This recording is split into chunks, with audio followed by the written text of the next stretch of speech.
Werewolves, and this video is kind of like another video to my mini-series about mental illnesses / mental disorders and the stigma around them. So in these videos, I give real facts and real information about what the mental disorder or mental illness is, because I know a lot of people will look on social media and they figure out like information about the mental disorder, and most of the information is not credible. It's false information, and a lot of people will believe that mental illness is what they say, because I know a lot of false information can go around these days, and people take a mental illness or a mental disorder and say, oh, it's this, and it's really not. So in these videos, I take a common mental disorder and I talk about it. I talk about what the symptoms are, how many people it affects globally, what people think the mental disorder is versus actually what it is. So I give you facts. Before I start this video off, I want to say that I am not a doctor, I am not a psychologist, I am none of that. I have looked and researched for this video. I have looked at credible sites from actual people who study mental disorders and mental illnesses and that. So these are credible, and all of these sources will be linked down in the description below if you want to go read them for yourself. And also I want to tell you guys, I did do my first video to this series. It was on what is anxiety, and that will be down in the description as well. I'll put the link down there if you want to learn about anxiety. But in today's video, we're going to learn about the mental disorder called depression. Depression is a common mental disorder. You might be wondering, how many people does it affect globally? Globally, more than 264 million people of all ages suffer from depression. Now we're going to talk about what people think depression is. People think depression is just being sad, and it's not just being sad. So if you ask somebody, what does depression look like? A lot of people will say it's a person sitting in a bathtub, pretty much like with their legs up to their chest, and they're crying with the water from the shower beating down on like their back. And that is not what depression is at all, or at all looks like. Now you may be wondering, what is depression actually? Depression is a common but serious mood disorder. It causes severe symptoms that affect how you feel, think, and handle daily activities such as sleeping, eating, or working. It's having your mood drop for more than a few hours, like a few days or weeks. So if your mood drops for like a few hours, that is not depression. That might be just like sadness. But if your mood is continuing to drop for weeks and months, then you might have the symptoms of depression, because the mood drops, and also the symptoms to this affect daily activities that you do, such as sleeping and eating and working and going to school, and also it affects how you think and feel, like for the entire day or week or months that you feel, and it affects pretty much anything and everything that you are doing. Now you may be wondering, what is depression caused by? Depression is caused by a combination of genetic, biological, environmental, and physiological factors, which means that if your parents or grandparents have depression, you could develop depression. And your environment can also kind of like spark the depression. It matters like what kind of environment you are in. Now the next question you may be wondering, what age do people usually get depression? Can you get depression at any age? Depression can happen at any age, but often begins in adulthood. Depression is now recognized as occurring in children and adolescents, although it is sometimes presented with a more prominent irritability than low mood. Many chronic moods and anxiety disorders in adults begin as high levels of anxiety in children. So it means that children usually get anxiety disorders, or an adult can get an anxiety disorder, and you can get really high levels of anxiety as a child, or it could be depression. And a lot of people find that in children and adolescents that it's not really low mood for depression, it's like irritability. Which, if you don't know what an irritability is, it's kind of when you get really mad. Either it's caused by something or you just get really mad for absolutely no reason. Most of the time it is caused by something. Usually, sometimes when you don't want to do something, irritability comes in, or sometimes it just comes in from nowhere. And a lot of people have now found that many of the chronic moods that are anxiety disorders, they're beginning in adults, and high levels of anxiety are beginning in children. You may have heard this before, I did say in my last video, anxiety and depression go together like cousins. They really do. But you could have both of them in your lifetime or only one. So you could go your entire life and just have anxiety.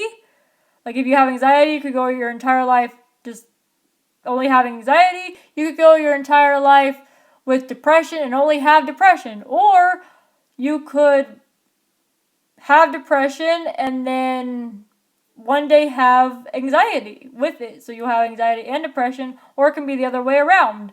So you'll have both of them. But depression, so what exactly is depression with anxiety?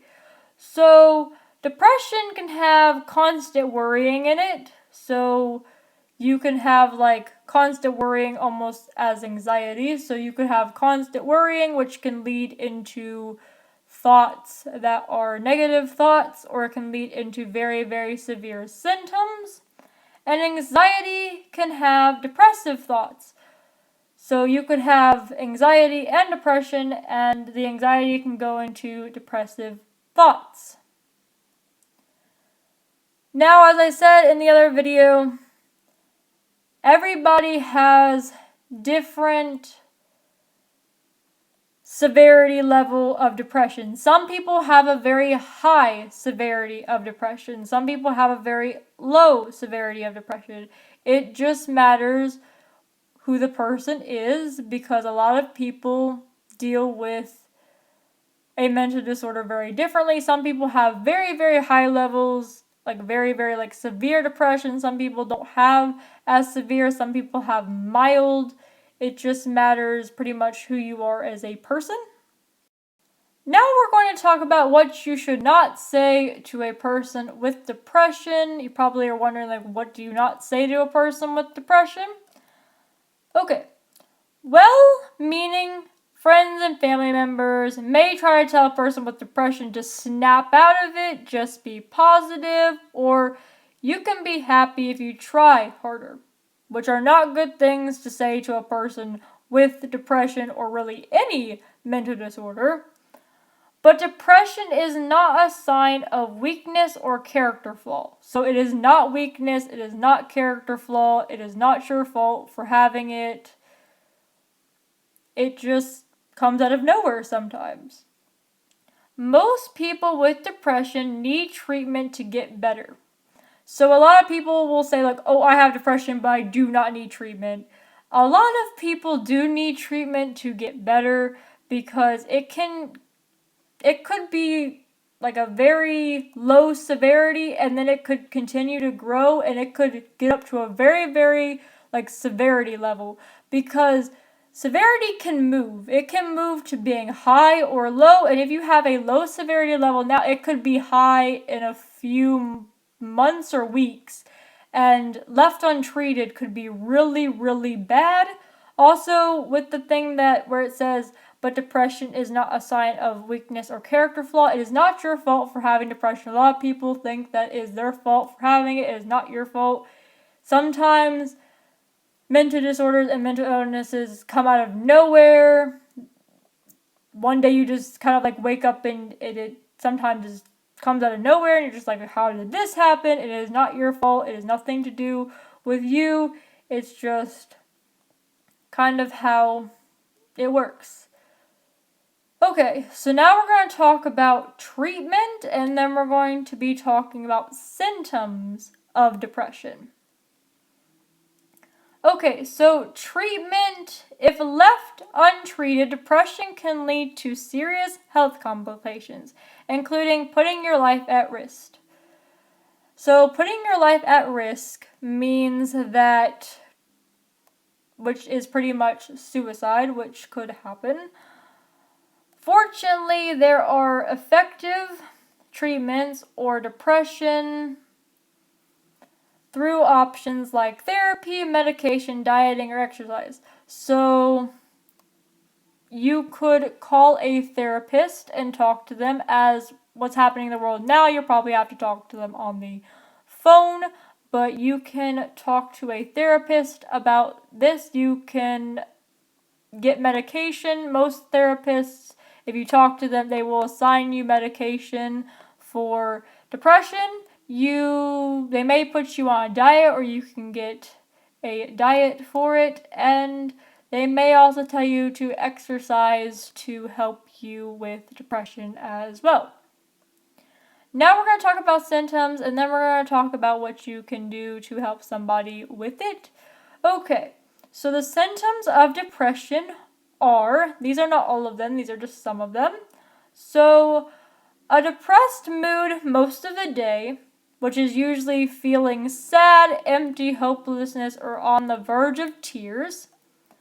The next one is loss of interest or pleasure in activities you enjoyed, like if you have a hobby in painting or you have a hobby in making videos or something. Depression can be the factor in losing interest or pleasure in the activity that you have once enjoyed. Weight loss. Even when not on a diet or experiencing weight gain, so you could have an increase in appetite or a decrease in appetite, so you could either gain weight or lose weight. Difficulty sleeping or being overly tired, so you could not sleep at night, or you could be overly tired the next day even if you did sleep. Restlessness or feeling slowed down, so you can feel like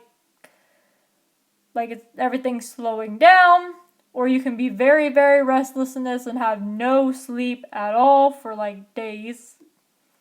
Fatigue or loss of energy, so you could have absolutely no energy, like you know how people are really excited and everything. You'll have absolutely no energy at all to do anything or even get out of bed. Feeling worthless or guilty, so you'll feel like you don't matter in the world. A lack of concentration or difficulty with decision making. When everybody makes decisions every day, you have a hard time making decisions. And then the last one, which is thoughts of death or suicide, which is a thing that can happen if you don't get it treated, and a lot of people have those even without treatment yet. Okay, so now we're going to talk about how you can kind of help somebody with depression, and yeah. So, first thing you should do is I think you should talk to a trusted adult, either a parent, guardian, friend, somebody that you can talk to that could either get you a appointment with a therapist or that you can talk to. I know that a lot of people, some parents do not, or guardian do not think that their child has the mental disorder. You may have to try to convince the parent or guardian because you want to make sure that you are okay and that your life is not being threatened by a mental disorder, because it could be severe, it could do something to you and it's better to get help for it than to suffer in silence, because I know a lot of people out there do suffer in silence, especially in this time. So talk to a trusted parent or guardian or anybody that you know that you can trust to talk to. If you do have to get on medication, do take the medication as recommended, because there's a lot of times that if you don't take the medication as recommended, that it could lead to something. If you have depressive episodes and you feel like you need to talk to somebody and you don't have a parent or guardian to talk to a friend. A friend can definitely help you and try to help you through anything. I think it is really good to either talk to a friend on the phone or text them. I think it's better to at least hear a voice to be able to help them. If a person is depressed, I think it is a really good idea to at least reassure them that you're there for them and to help them through this. Now, I know that a lot of people are going to be like, well, I tried to help a person through depression and it didn't help. Well, you gotta also you also gotta give the person time to help themselves as well. So you're helping them, but sometimes it takes a little while for them to also help themselves with it. So that is a bit of stuff that you can do. There is also one more thing. You could also check up on them, kind of like text them, ask them how they're doing, because I know it's really hard for some people to open up about how they feel, and if they are feeling depressed, I know it's really hard for some people to do that, but you could text them every hour or every few hours to figure out how they're doing and to kind of help them and reassure them that you're there and you can help them through all of that. So I just wanted to say, if you are experiencing a depressive episode, that it will get better. You will get through it. I know that you are strong. You can fight through this. I know that the mental disorder or mental illness that you suffer from it's never going to go away. It's always going to be with you, but just know that you're not going to have the depressive episode all the time. It just comes out of nowhere. I know it does. But just know that you are strong and that you can fight through this and that it is not your fault for having this mental illness or mental disorder. So yeah, that is all for this video. As I said before, I did one on anxiety. I will link that down below so you guys can go watch that if you want to learn about anxiety.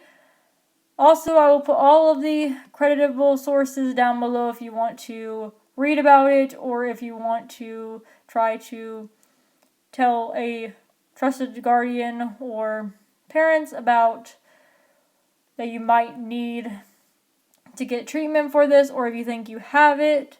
So that is all, and if you guys have any questions, please leave them down in the comment section below and I will definitely try to answer them. Also, I want to tell you guys that Sunday, October 4th through Saturday, October 10th is Mental Illness Awareness Week, which is to talk about the mental illnesses and stuff that is going on with like mental disorders and mental illnesses. So if you guys want to check that out, you guys definitely can. It is a week to support people with mental illnesses and to talk about kind of like mental illnesses and stuff. This video will probably be posted sometime that week. So yeah. But that is all for this video. I will see you guys in the next video. When I do another one of these, I will definitely do another one of these with a different common mental disorder. I hope this helped you guys, and yeah, so I will see you werewolves in the next video. Stay strong, werewolves.